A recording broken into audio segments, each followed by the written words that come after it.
शिव महापुराण की कथा कहती है, आप अगर विश्वास रखे हो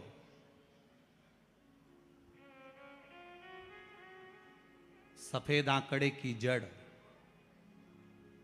जिस नारी का संतान नहीं हो, गर्भ नहीं ठहरा हो, सफेद आंकड़े की जड़, जिस देव अधिदेव महादेव की कथा जिस तुम्बरुका जी ने श्रवण कराई है, शंकर भगवान जिनके सामने बैठकर शिव पुराण की कथा सुन रहे हैं, उन तुम्बरुका जी का नाम लेकर शिवलिंग पे से 21 बार घुमाकर मंदिर में ही कमर पर 7वें दिन रजस्वला धर्म के जो बांध लेता है और एक पीपल का पत्ता अवधूतेश्वर महादेव का नाम लेकर शंकर पर चढ़ाकर उसको गाय के दूध में उकाल कर रात्रि को दोनों पति पत्नी अगर पीकर सोते हैं, 3 महीने में भगवान भोलेनाथ उसकी गोद भर देते हैं। ये शिव तत्व।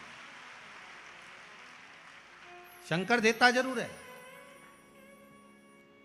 माता अंजना के यहां स्वयं शिव महापुराण की कथा कहती है, स्वयं शास्त्र वर्णन करता है, माता अंजना माता के गर्भ से संतान नहीं हुई। 42 वर्ष की माता अंजना हो गई थी और 42 वर्ष की होने के बाद भी माता अंजना के गर्भ से संतान नहीं थी। जब संतान नहीं हुई तब बार बार निवेदन करा महाराज केसरी से, तब नहीं संतान हुई तब अपने पिता से जाकर निवेदन करा, पिताजी गौतम बाबा से निवेदन करती है माता अंजना कि मेरे गर्भ से संतान नहीं, मुझे औलाद नहीं, क्या करूं? तब गौतम बाबा ने कहा एक पार्थिव शिवलिंग का निर्माण करो, मिट्टी का शिवलिंग बनाओ, उसकी पूजन करो। और माता अंजना उस मिट्टी के शिवलिंग के पूजन में ऐसी लीन हो गई कि मिट्टी का शिवलिंग का निर्माण करती, पूजन करती। एक बार देवाधिदेव महादेव ने कह दिया, जाओ पार्वती जरा जाकर पूछो कि अंजना को चाहिए क्या,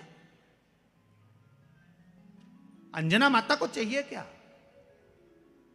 अच्छा, सारे देवताओं को सबसे ज्यादा टेंशन देवाधिदेव महादेव से रहता है, क्योंकि ये बिना सोचे बिना समझे किसको क्या दिया है कोई भरोसा ही नहीं होता। एक बार तो ब्रह्मा जी ने खुद ने कह दिया, साहब हमको तो इस्तीफा दे दो, हमको नौकरी करना ही नहीं बैकुंठ में बिल्कुल भी। तो भगवान विष्णु ने पूछा हुआ क्या? बस प्रभु, राजा श्वेत की अंतिम समय, प्राण छूटने का दिन, उसको यमराज लेने के लिए गए और देवाधिदेव महादेव वहां खड़े हो गए और क्या क्या लेके मत चले जाना, उसकी अंतिम सांस, और क्या क्या लेके मत जाना। और मेरा बेटा जब लाने लगा तो उसके प्राणों को हर लिया, यमराज ही मर गया। फिर मेरी पोती गई मृत्यु देवी, उससे कहा उठा ला राजा श्वेत को, वो राजा श्वेत को जैसी मृत्यु देवी ने फांस डाली, भगवान शंकर ने उसको भी मार दिया। अब बताओ, सूर्य नारायण भगवान बोले कि मेरा बेटा भी मर गया, मेरी पोती भी मर गई, अब बताओ क्या करें? तो भगवान ब्रह्मा जी ने शंकर जी से जाकर कहा, भोलेनाथ ये आपकी आदत बहुत गलत है, जब इसको मरना था तो आपने क्यों बचाया? शंकर जी बोले मेरे मंदिर में बैठा था, जगह तो देखो कि कहां बैठा है।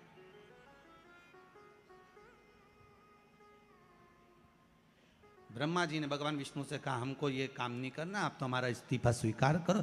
भगवान विष्णु ने शंकर जी से कहा भोलेनाथ जी अब इनके बेटे को, सूर्य नारायण के पुत्र को और पोती को जीवित करो। शंकर भगवान करे एक शर्त पर जीवित करूंगा, जहां मेरा भजन हो रहा हो, जहां मेरी कथा हो रही हो, अगर कोई महामृत्युंजय मंत्र का जाप कर रहा हो, श्री शिवाय नमस्तुभ्यम जप रहा हो, शंकर का पंचाक्षर मंत्र नमः शिवाय जप रहा हो, शंकर जी कहते हैं उस समय पर मृत्यु उसको ना घेरे।